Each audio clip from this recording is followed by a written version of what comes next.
Yeah, and he also followed up later on. He's like, "Look, I didn't see any profit from that album until 1997, after we had broken up for several years." Hmm. And it's like, Jesus Christ, dude.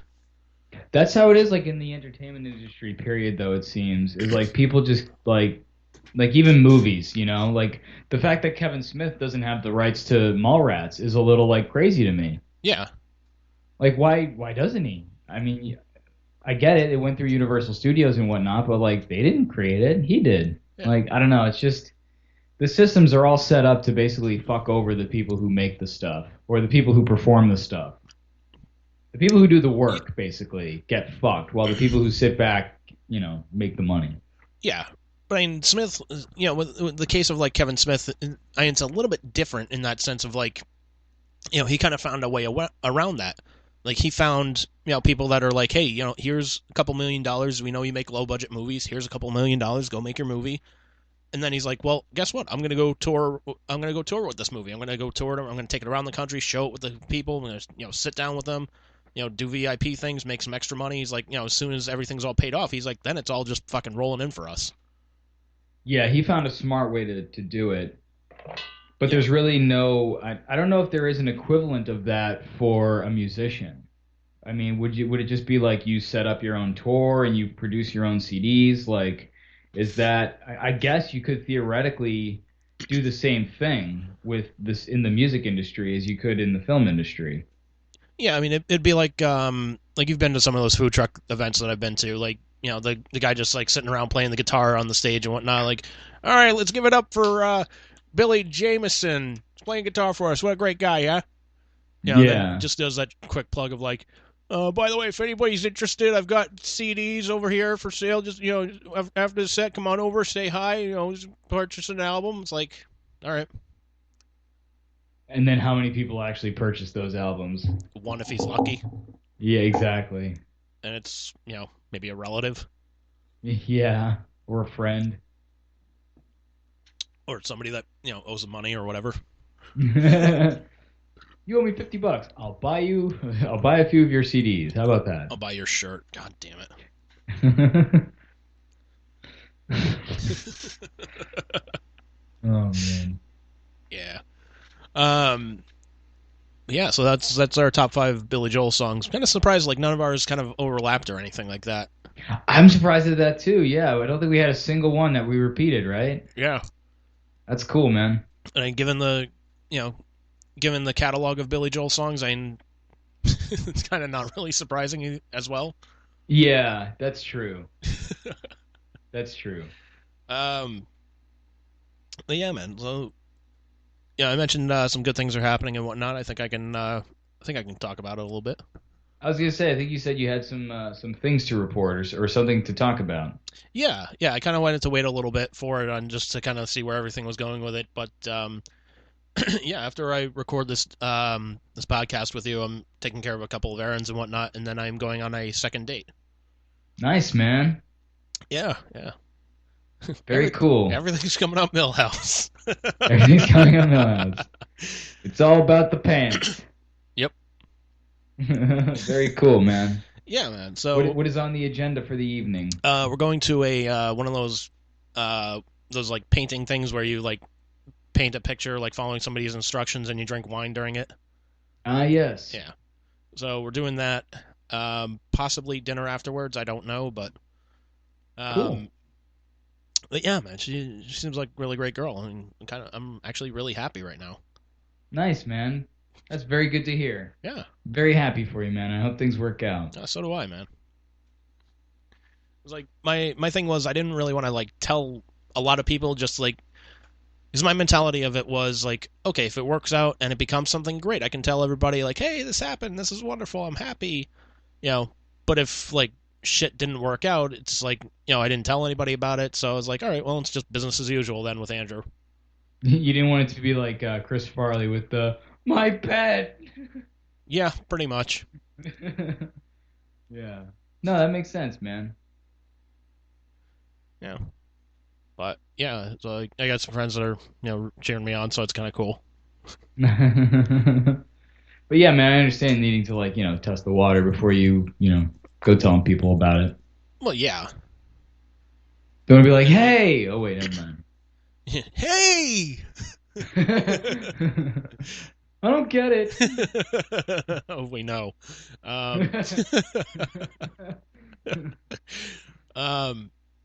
but yeah, man, I don't know. I seem a lot happier right now. I'm still kind of like testing out the waters and whatnot, but hopefully it's going to be waters that are going to be good to go swimming in, and it's not going to turn into a USS Indianapolis situation. If nobody who knows what I'm talking about, you either haven't seen Jaws or you've never like picked up a history book. Or both. Yeah, or both. In which case, go watch Jaws. And read a history book. Yes. Well, go watch Jaws. Do that first. Yeah. Priorities, pal. Goddamn shark attacks, pal. I like sharks. Chocolate sharks. Goddamn teeth, pal. Swim up and bite you in the ass. Oh, man. It seems like WWE is a constant presence in our podcast. How could it not be? I mean, it was a huge part of our childhood. True. Part of our... Still to this day, like, I still go back and watch quote-unquote tapes. Yeah.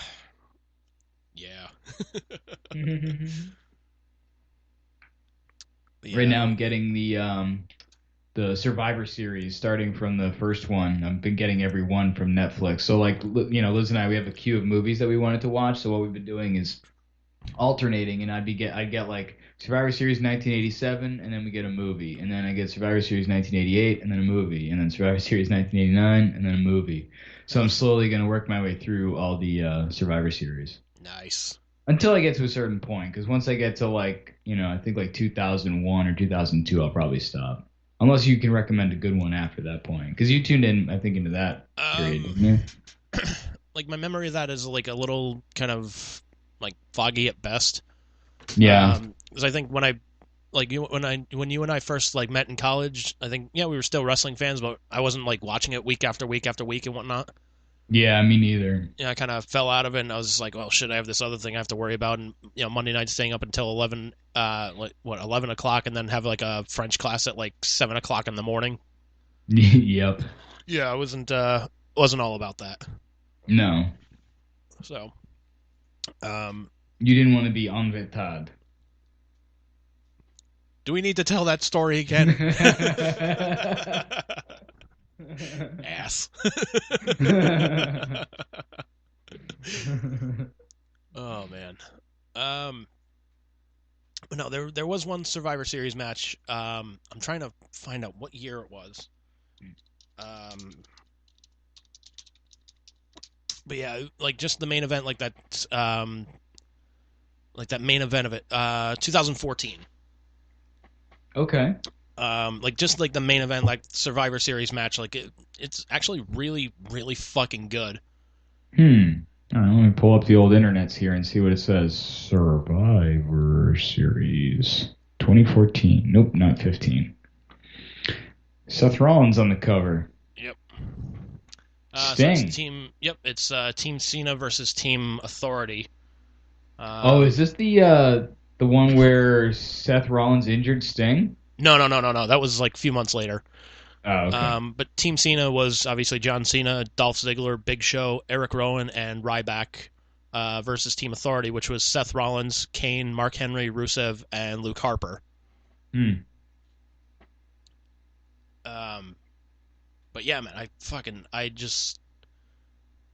I loved that match, but I hated it in that sense of, like, I loved it because, fucking spoilers, Team Cena wins, but Dolph Ziggler was the lone survivor.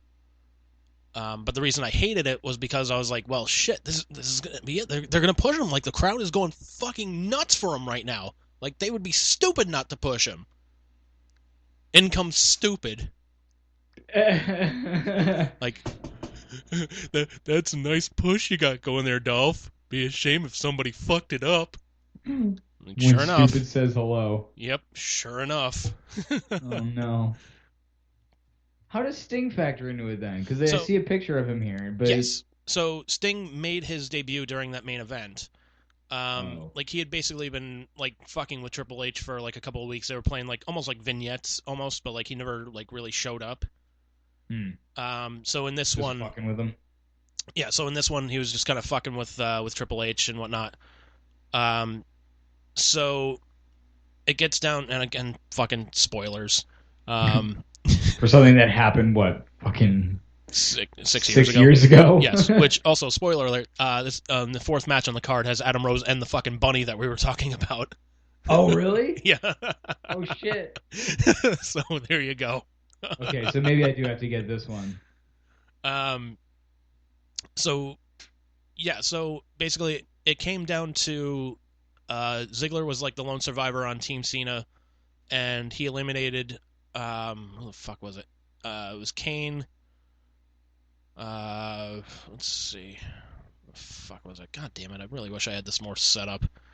Um, Dude, it's on Wikipedia. what do you think I'm looking at? Oh.